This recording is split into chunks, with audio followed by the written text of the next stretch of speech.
Hello, everybody. It's Graham Cope with another My Music. How's your week going? It's really feels like it's further down the week than it already is, and that's because we've had one of those bank holiday things again. Most of you have been spending a lot of your weekend watching things on the TV. I hope you've enjoyed that. Personally, I spent as much of yesterday out and about as possible in the fresh air. In a minute, I'm going to be speaking to my wonderful friend Nadia. But first, we're going to have this little video from the wonderful Analog Trash.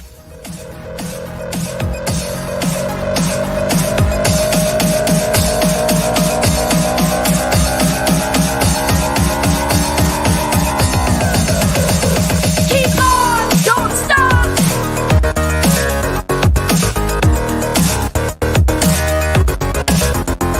Keep on, don't stop.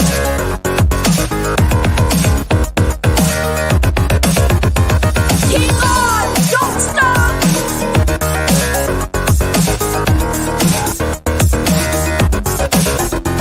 Keep on, don't stop.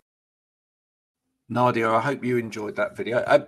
Guests have been commenting of late on their various favourite bits from that video. Was there anything that stood out for you? Was it the cat? Was it The cat did stand out. Yeah, the cat's cool, isn't it? It's the one thing you I- don't expect. The kind of like, it's like, oh, puppets. Yeah.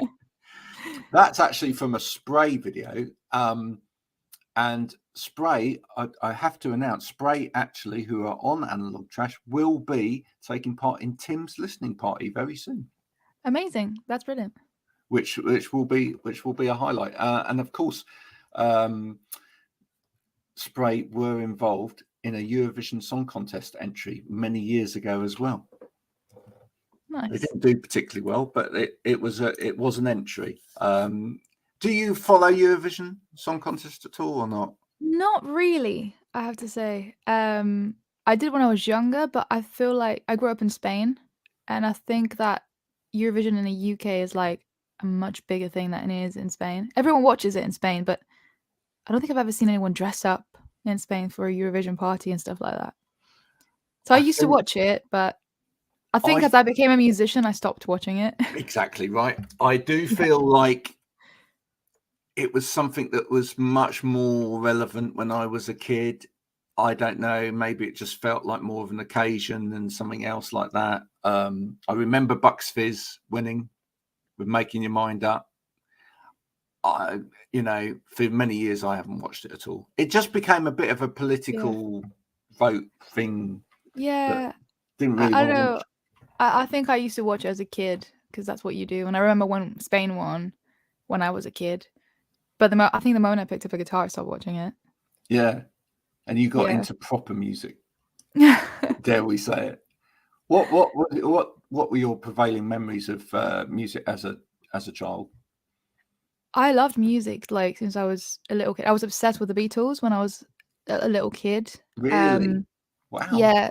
So my uncle's a musician and he loved the Beatles. So we had Beatles 1, like the compilation Yeah. at home. As of course, it's always a compilation. And This is the Red and the Blue albums, right?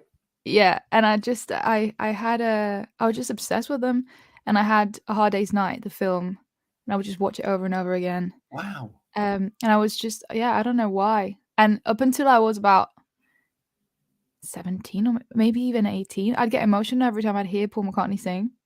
Wow. So Yeah. What a voice, though. and What a voice. my parents to see him live when I was about 7 or something, or 8. And I remember the day because they didn't take me.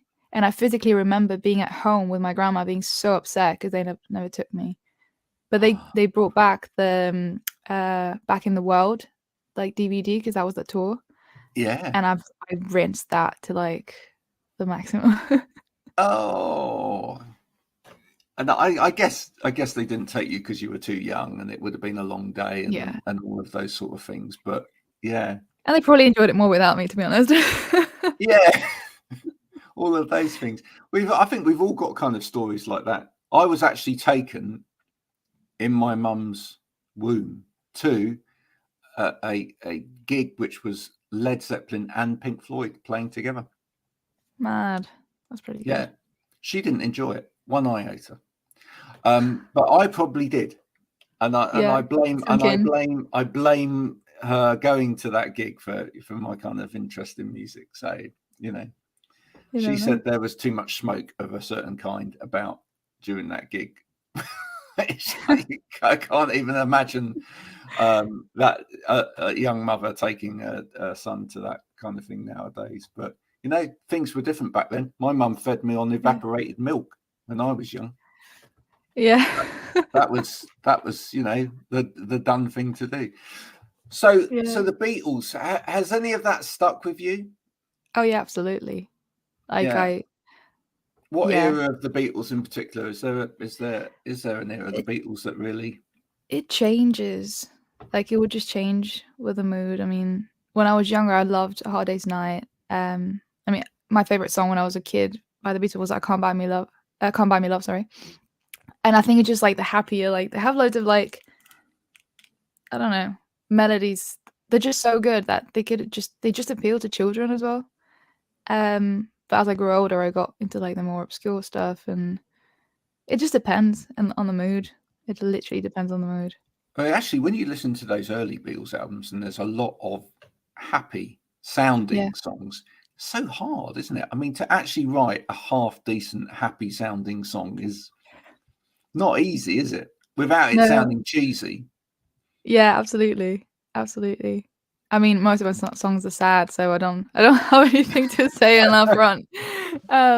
But yeah, the early albums are a bit more, just happier, and as you go down to Revolver and stuff, it just gets more, darker and it does. cooler. I think it does in terms of the tone. Yeah. However, if you think about it, Hard Day's Night, working like if you think about the lyrics to that, I mean, actually, it's not even happy. It's not happy. It's a slog, isn't it? Yeah. It's actually quite depressive if you think about it. Yeah. It's like, when I come home to you, I like the things that you do, but it's almost like a 9 to 5 kind of treadmill thing in a way, really, that it's like, well, I'm going to go back and do that again the next day. Even just like harmonically, it's kind of like happy, but it's not happy. Yeah. It's probably a lot to do with the harmonies between them. It just makes it sound, anyway. Yeah. It's a lot of layers too. Yeah. When did you first start writing music for yourself? I think the first song I wrote must have been 12 or 13. Wow. I used to like I wrote a few poems when I was like a kid and stuff.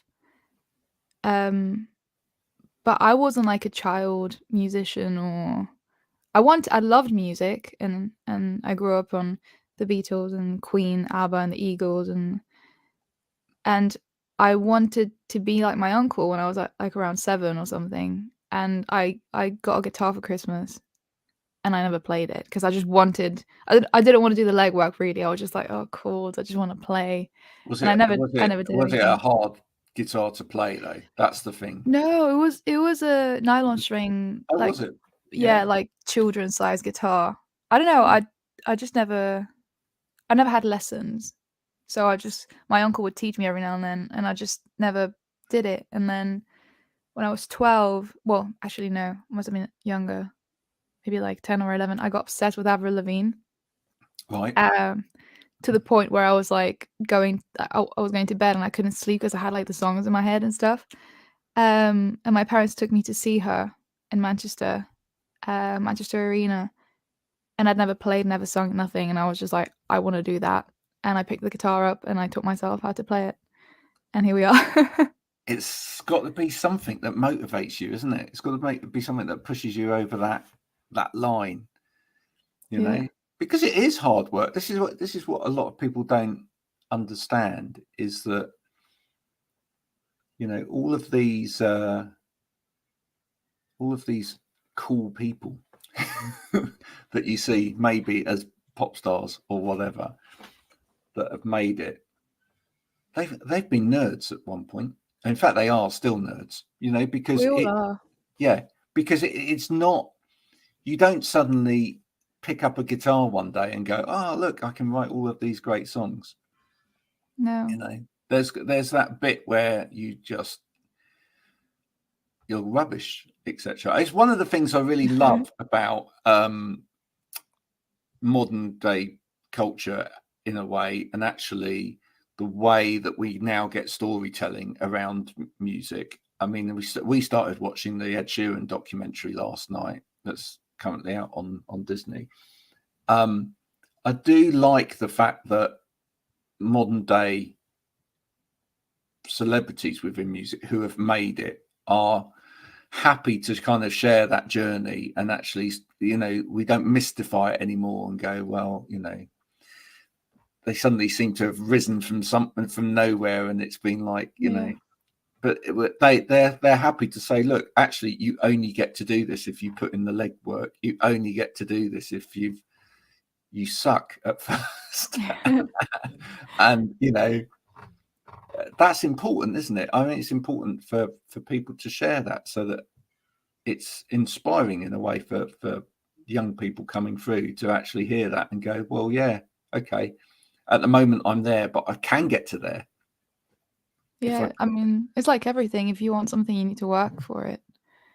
And you might have some sort of ability, a natural ability, but if you don't work at it, you're never going to get better. I've seen, I can't remember what, it was an interview of Ed Sheeran. He was just playing some of his like very early voice memos. It's horrendous. Oh yeah, it was on Jonathan Ross. That's it. That's the one. And he plays this song, and he's like, it's terrible. I'm going to play this, and he starts with the guitar strumming, and it's like, and they're all like, well, that's not too bad, and then he starts to sing, and it's like awful, absolutely awful.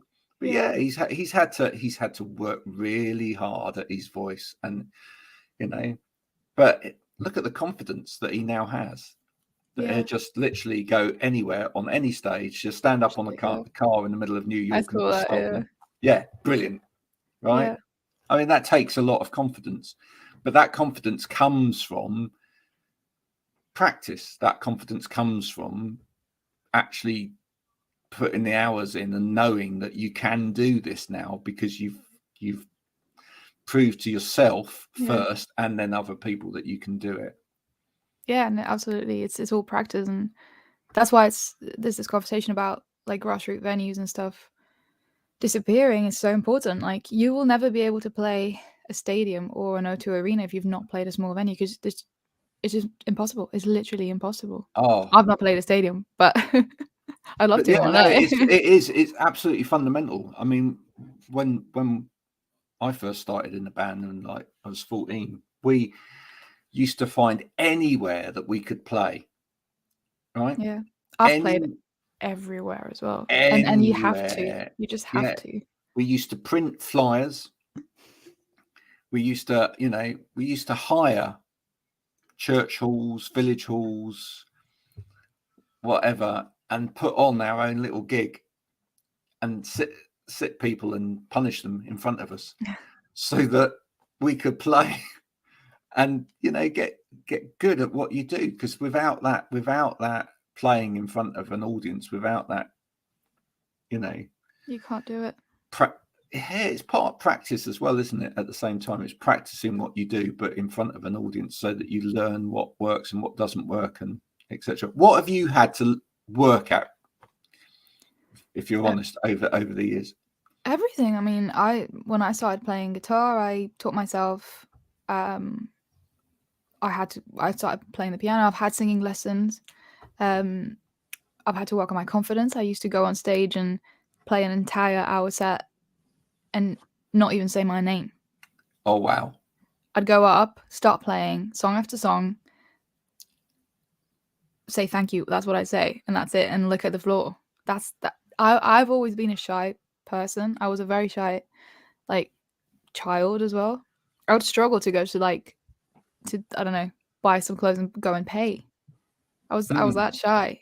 And then I decided I wanted to go on a stage in front of people to play my songs I was writing in my bedroom. So it's like, why would you even do that?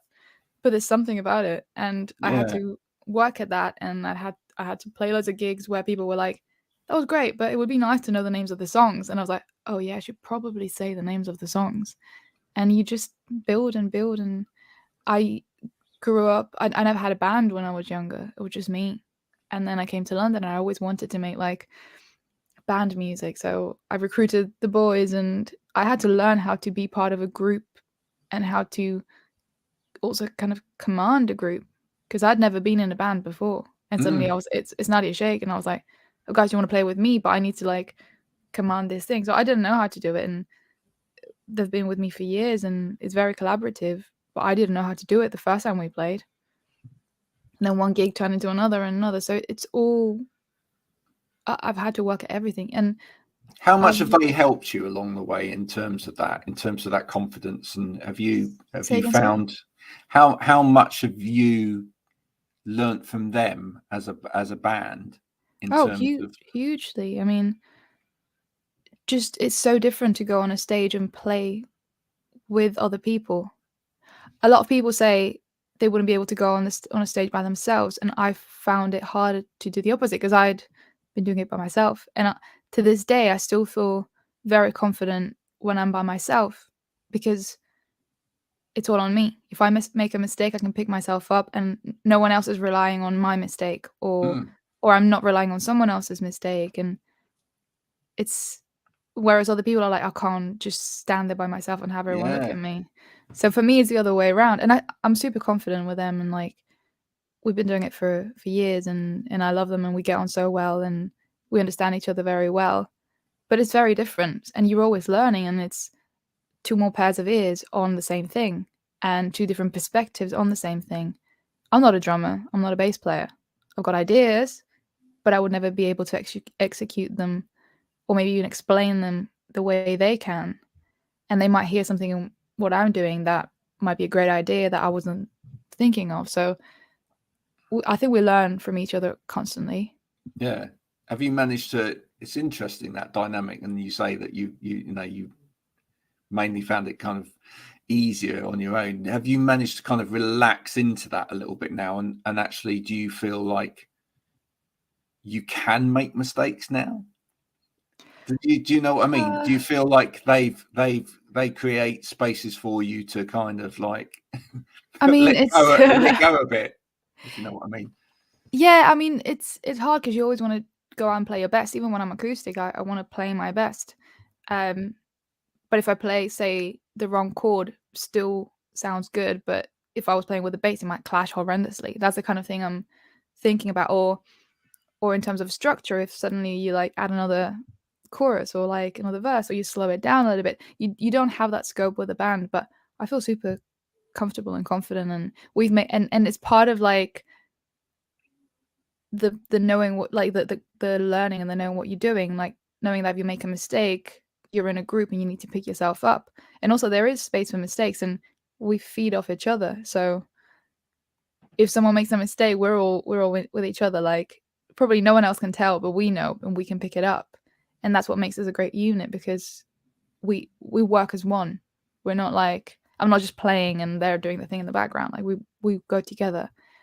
And I think it's important to have that dynamic with your band, because you need to be able to enjoy it as well. And everyone will make mistakes. It's live. It's impossible not to make. Well, I mean, it's not impossible. I've played gigs where I've not made any mistakes, loads of gigs, but it's very easy to make a mistake when you're doing various things on a pressure, like time pressure on a stage, everyone looking at you, and we're human. And knowing how to work together to like pull through, that's the most important thing. And most of the time people don't notice. It's just us, and we're like, oh, that was a shit gig. I made like this mistake here and this mistake here, and everyone's like, it was great. Oh, but we made this mistake. What mistake? So no one really knows. It's all in our heads most of the time, at least. How would you describe your music? In terms of? Well, in terms of what it does for the world. Wow, that's an intense question. So, okay. I think sonically, my music is a mix of loads of things, because I'm a singer-songwriter. I write songs on a guitar or a piano, and my voice. Like, for me, the most important thing is the song. And that's what I've always loved.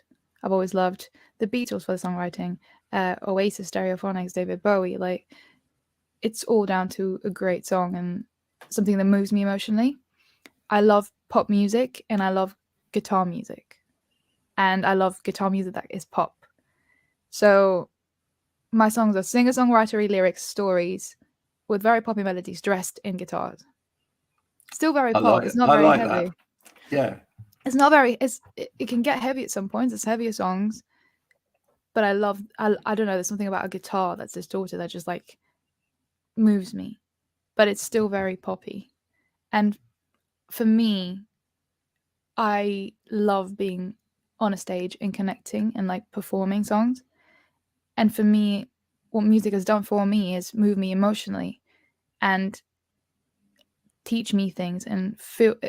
You know when you're sad and you put on a sad song and suddenly you feel understood, but slightly less sad, or just dwelling in your sadness, or a happy song on a sunny day. Like it's feeding you emotionally, and for me, music has been very inspiring. And I think to the world, what I'd like to do is like feed them inspiration, companionship, and emotional connection, as well as stories that are meaningful. I don't like a song that's like, unless it's like a great hook, like a great riff or something, and it's just kind of like the lyrics are a bit plainer. I need like just stories. I mean, I don't know. There's just so many songs. Local Boy and The Photograph by Stereophonics. That story is like, and especially you might not quite get it unless you know the background of the story, and then when you actually know what it's about, it's like, what the hell? So it is about getting those stories out into the world. Yeah. When you're on stage, do you feel comfortable? Do you feel more comfortable having an instrument on you? Absolutely. Yeah. It's my hiding place. It's a hiding place, but also, I mean, there's obviously, especially with young artists, there's sort of a split between those that will probably get out there, especially that go into the pop realm, go out there and do the dancey bit and Yeah.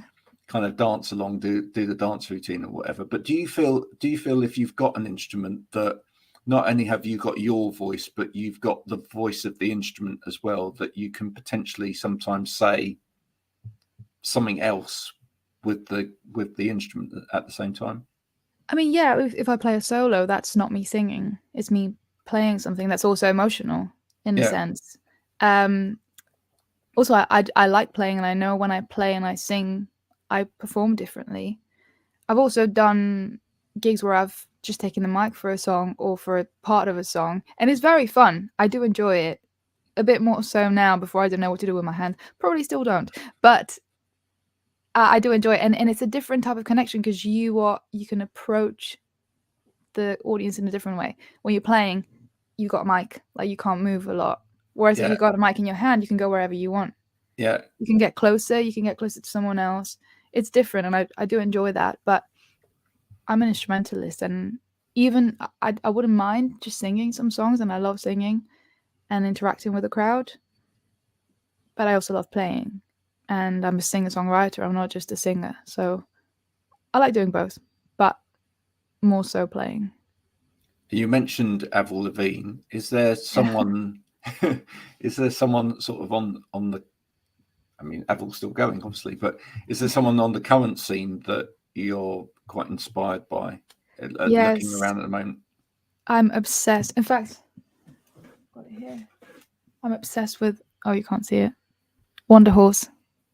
I'm absolutely obsessed with that record. I got it for my birthday from my band. I'm so obsessed with it. They were like, "We got you a vinyl of it," and I was like, "Yes." Yeah, I'm obsessed with. What is it about that record and that? I think it mixes all those things I was telling you about. It's like great storytelling, get great songwriting. Lyrically is like amazing. The melodies are very pop, but it's kind of dark and guitar-y and brooding and like, I don't know. Yeah, it's just great. It's just really good. It ticks all the boxes for me. It's there on every scale. I've listened to it back to front so many times. I don't skip songs.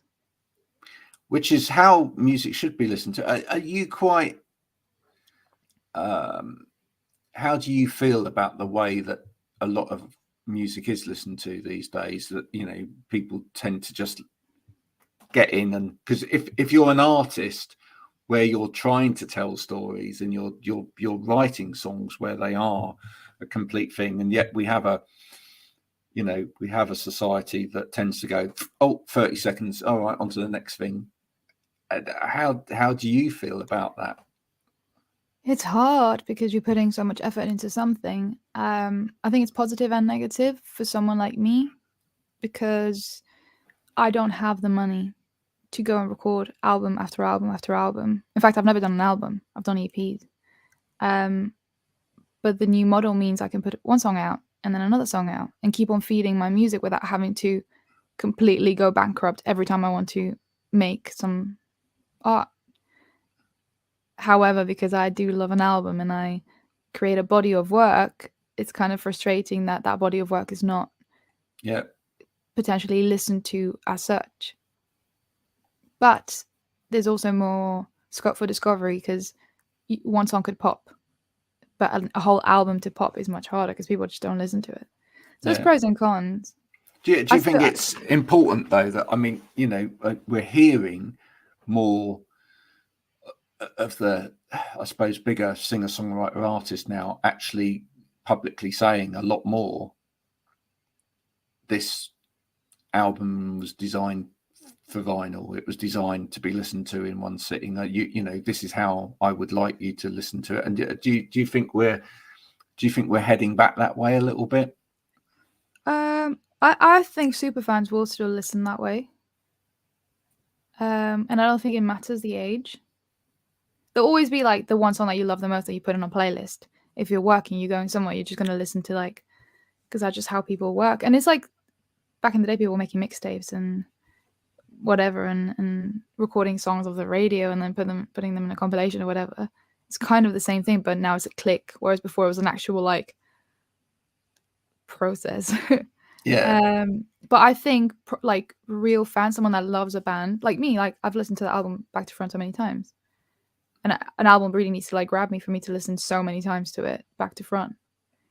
But I think if someone is a real fan or a super fan, they will still listen, especially if they're buying a physical. Yeah, it will be interesting to see in years to come whether music has had the same kind of impact on a generation, on this generation, etc., or moving forward, as it has in terms of previous generations. I mean, I know virtually every song and every lyric to every song of anything that I listened to whilst I was a certain age. Yeah. Right. I struggle these days to remember song words from newer songs just because we're constantly hearing new stuff and there's almost too much. Whereas back in the day, it was literally you had to earn your money, go out, buy it. It was precious to you. You'd put it on that record player and then you'd put it on that record player and you'd put it on that record player again and again and again, and or tapes, and you'd wear them out and you'd have to go and buy a new one. Yeah. And you literally did play things to death. Yeah. But it meant that, that all of that was completely absorbed. And, I understand in a way why a lot of people of my generation look at music from the past and say, oh, music was better back then. And music, there's no good music coming out now. I understand why they're saying it. It's because they can't actually connect to music now in the same way that they used to. And it's because the time hasn't been there.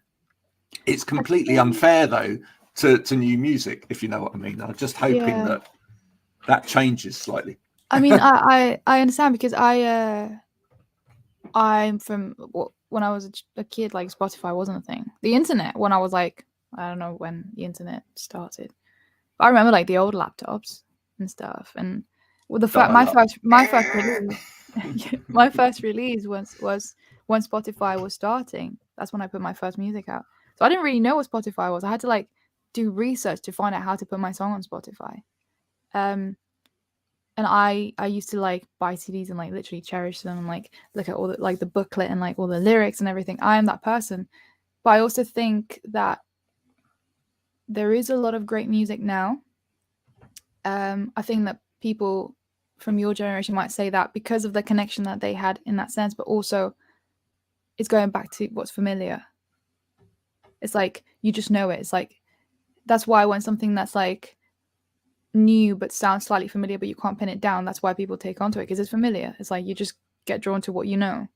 Yeah. And I also think because now anyone can be an independent artist, there's a lot more music, so it's harder to find the things that might connect with you. So I do think there's a bit of both, but I think that music will still impact people in this generation a lot. And there's a lot, especially because with the internet, it's so broad and anyone can be part of a community. And there's a lot of like niche communities going on at the moment.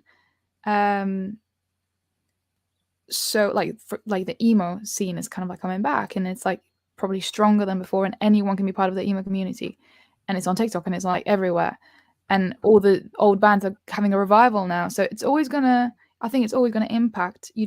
It will just depend on the person, how much you like music and your taste, because we're talking about people like us who went and bought records or like CDs and cassette, whatever, depending on what you like to do. But there's a lot of people that just listen to the radio and they just listen to the few songs that were on the radio. They might get one CD from the artist they like, or like the Christmas compilation of something with the biggest hits of that year. So there's always going to be people that are not lingering onto like a music community or like niche or like going the extra mile to go to gigs. They might just go to like the one Adele gig in their life because they like Adele kind of thing.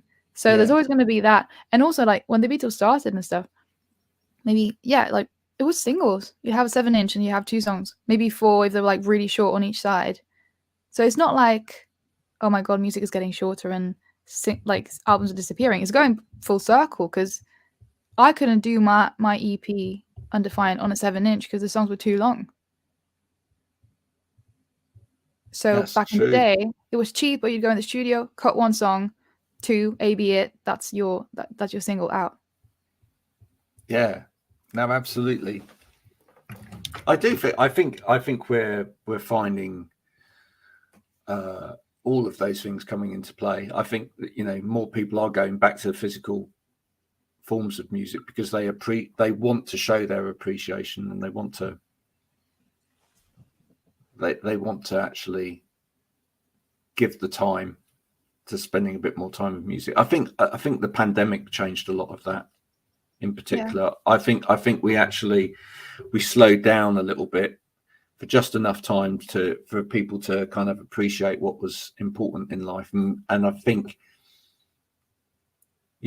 music was taken away from people, or live music was taken away from people, and I think it was for a lot of people it kind of made them appreciate what this could be like if that disappeared.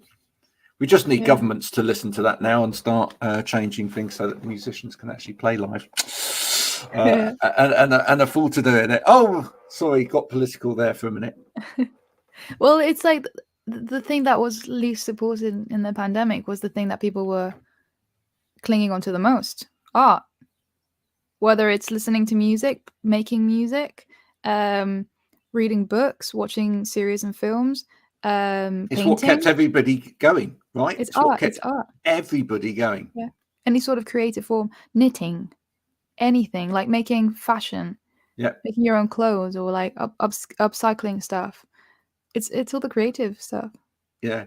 Yeah. No one was like, oh, I'm a bit bored, I'm going to do a spreadsheet. Well, I'm sure someone did, but if that was you, do let us know. Definitely not me. Oh no. Oh no, I couldn't think of anything worse than getting excited by a spreadsheet. I'm sorry out there if that's your thing, but I'm sure there's people that like spreadsheets. You're probably not listening to this. Nadia, thanks so much for coming and talking to me today. Tell us where people can go and listen to you, and where's the best place for people to listen to you?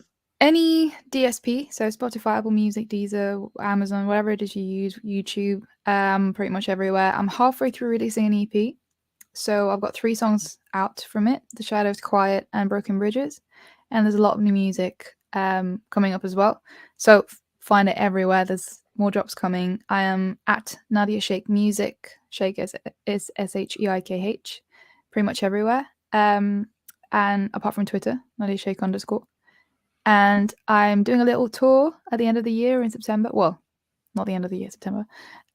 We have so far announced London and Manchester, and tickets are on sale. So if you like heartfelt poppy guitar music, then come see us play. Why wouldn't you? Then do that. Are you planning to go anywhere else? Are you planning to try get around other bits of the country or not? It's in the works, nothing confirmed. So at the moment, Manchester and London are the place to be. And there's one in Spain that we're going to announce soon. Wow. Brilliant. Spain as well. Promoters around the rest of the country, if you'd like to get Nadia there. We're available. Particularly in the southwest. Hello, folks. You know who you are. We'd love to see you down here. Well, we're actually, we're doing, sorry, I forgot to mention, we're doing 2 Altascape shows on Saturday, the 13th in Brighton. Wow. So if cool. anyone's going, free entry, if anyone's going to Great Escape or Altascape, we'll be there. Yay. No, that's brilliant. Thank you. As I say, thanks for coming on. No, thanks for having me. That was really fun. Thanks for talking a little bit about you and your music. If you're at a gig of Nadia's, do shout out a particular Beatles song that you'd like her to play. Request. Yeah. Ooh, but give her notice, Yeah, let me know in advance, please.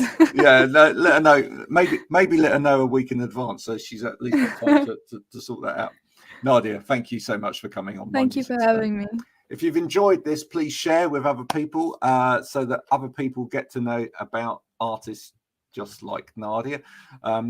It's not because I really can't care whether I'm famous or not. I've kind of passed the sell-by date on that. But Nadia and any of the other musicians that appear on this show really could do with your support. And do please download their music and pay for it if you can as well, because that really helps. Or buy them something when you see them. Or just give them a gift voucher, whatever. Just any way that actually helps them live. All right, because music does cost money to make. Until next time, this has been Graham with My Music. Bye for now.